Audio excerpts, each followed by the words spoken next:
Oi, gente, tudo bem com vocês? Nós estamos aqui para mais uma aula de filosofia e dessa vez eu vou falar com a turminha da segunda série do ensino médio e nós vamos falar um pouco sobre o que é liberdade.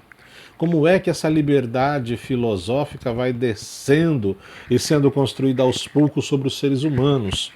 Né? Como nós deixamos todo aquele período medieval e vamos adquirindo aí novas formas de saber, novas formas de se pensar o ser humano. O que é ser livre para você? Ah, professor, para mim ser livre é poder andar por aí, né? É poder fazer as minhas coisas sem ninguém me interferir, sem ninguém se meter na minha vida, poder, sei lá, de repente saltar de parapente, andar a cavalo como se não houvesse amanhã. Eu sei lá o que você teria na ideia como forma de liberdade, mas certamente seria uma coisa muito boa em que ninguém pudesse impor limitações a você.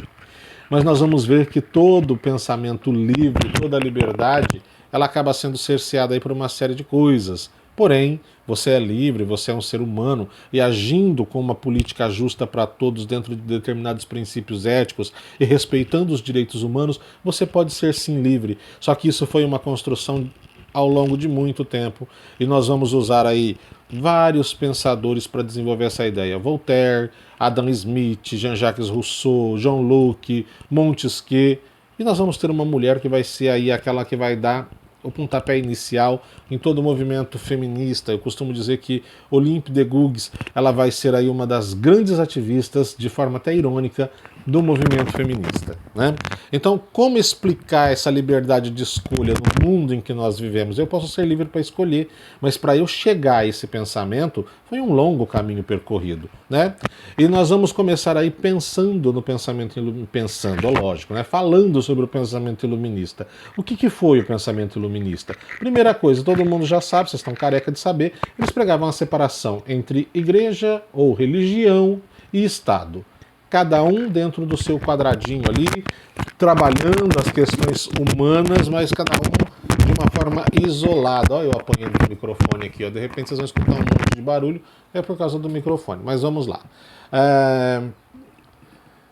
Outra coisa que eles vão pregar, gente, é necessário aí que todo pensamento seja desenvolvido à sombra da racionalidade humana. E se eu penso de forma que a racionalidade humana vem em primeiro lugar, automaticamente eu vou estar desfazendo mitos e preconceitos que a religião durante a Idade Média vai acabar estabelecendo para o homem.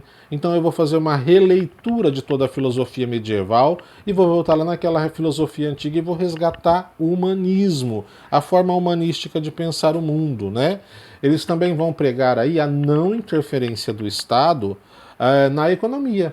Por quê? Fazendo isso, as pessoas vão se tornar livres. Eles eram totalmente avessos ao absolutismo, aos privilégios do clero, da nobreza, né? E nós vamos ter o Diderot e o D'Alembert entre 1750 e 1780 organizando a enciclopédia de todo o saber humano, para que todos pudessem ter maior acesso a ela, né?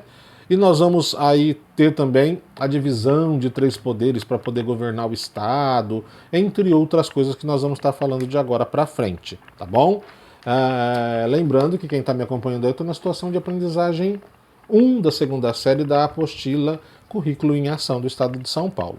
Então, nós vamos ver que no que diz respeito ao cidadão e ao Estado, nós vamos encontrar em Adam Smith, né, com o seu liberalismo, algumas ideias bastante revolucionárias para a época. Para ele, o Estado deveria ter limites, deveria ser limitado.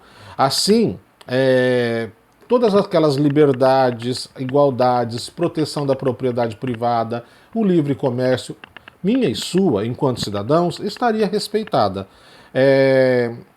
Ele vai estar aí ligado com aquelas ideias da burguesia inglesa, lá do século XVIII, né? E o liberalismo, no modo de pensar, ele vai defender que a imprensa seja livre, que a imprensa seja uma forma de divulgação, né, de direito, de igualdade de qualquer cidadão.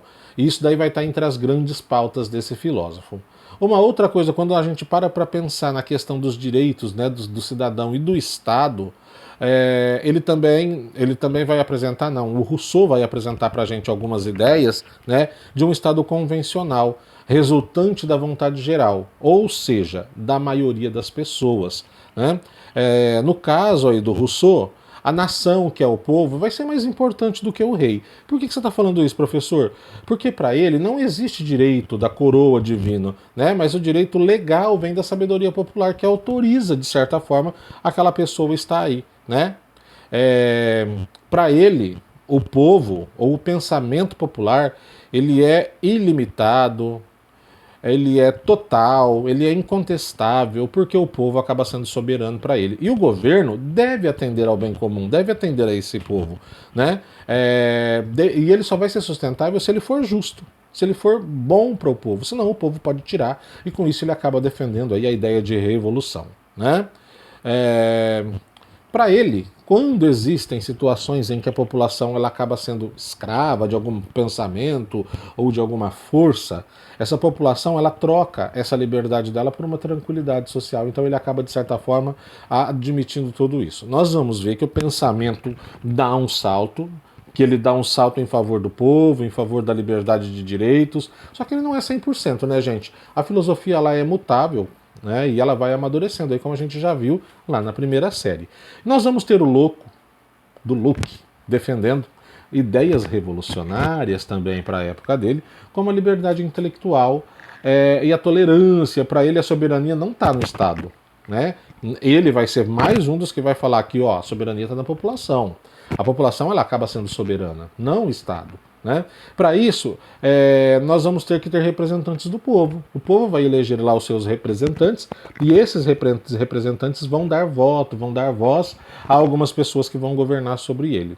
Ele vai, entre outras coisas, ele vai aí separar o rei do parlamento, né, em duas grandes forças, porque para ele ia haver maior equilíbrio entre o representante do povo e o representante do Estado, o rei no caso. Então, nós vamos ver depois também o Montesquieu, que também vai apresentar ideias. Como eu vou ter que analisar todos esses filósofos que a gente já falou aí no começo do vídeo, o Montesquieu é mais um, que ele vai representar o que hoje nós chamamos de Estado Democrático de Direito. E ele vai achar por bem dividir o Estado em três poderes: poder executivo, legislativo e judiciário. Por que ele faz isso? Né? Porque ele busca o direito natural. E ele vai dizer que quando eu faço isso, eu vou estar evitando que direitos opressivos ou que forças opressivas acabam dominando o Estado. Então, um desses poderes, né, ou esses três poderes em conjunto, um acaba limitando a força do outro e os três garantem aí que o cidadão ele seja uma pessoa livre, ele seja uma pessoa com direitos totais de uma forma mais transparente possível. E aí nós vamos ter o francês Voltaire também, que vai ser mais um dos carinhas que nós vamos discutir aí nesse primeiro momento da filosofia do segundo ano. E ele vai dizer que o Estado é laico. Igreja para lá, Estado para cá, e os dois não se interferindo um no outro, vai dar tudo certo, né? Ele defende, entre outras coisas, a liberdade de expressão, a liberdade de imprensa, inclusive a liberdade religiosa e a tolerância entre qualquer forma de pensamento religioso, né? Ele vai dizer uma frase muito icônica que eu anotei ela aqui, não concordo com uma palavra do que dizes, mas defenderei até o último instante o teu direito de dizê-la. Então, para ele, a liberdade consiste exatamente nisso, na expressão do cidadão dentro da realidade onde ele está vivendo. E por último, eu trouxe aí a Marie de Gaulle, e o que eu poderia dizer sobre ela? Que ela pega aquela declaração do homem e do cidadão, e ela faz uma coisa meio que irônica, uma releitura meio que irônica, dizendo, eu vou fazer agora a declaração das mulheres e das cidadãs, onde ela chama a atenção para aquela questão que está embutida no termo o homem, né? Então ela fala o seguinte, esse encobrimento do direito, quando eu falo o homem, isso tem que ser denunciado. A mulher tem direitos iguais aos homens. Então ela é a primeira a levantar essa grande bandeira.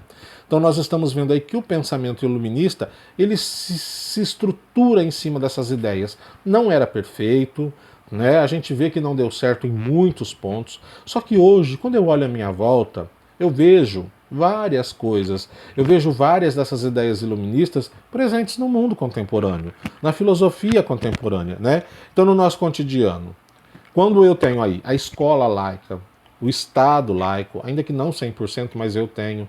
O Brasil dividido em 3 poderes, outros países com o parlamento limitando o poder do rei.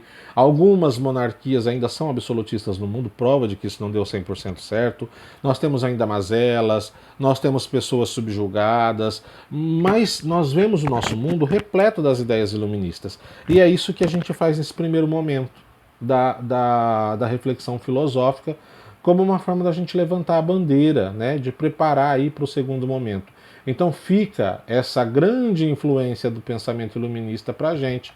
Então o século das luzes ele abre o pensamento moderno, o pensamento do homem, ele devolve o homem ao centro do universo.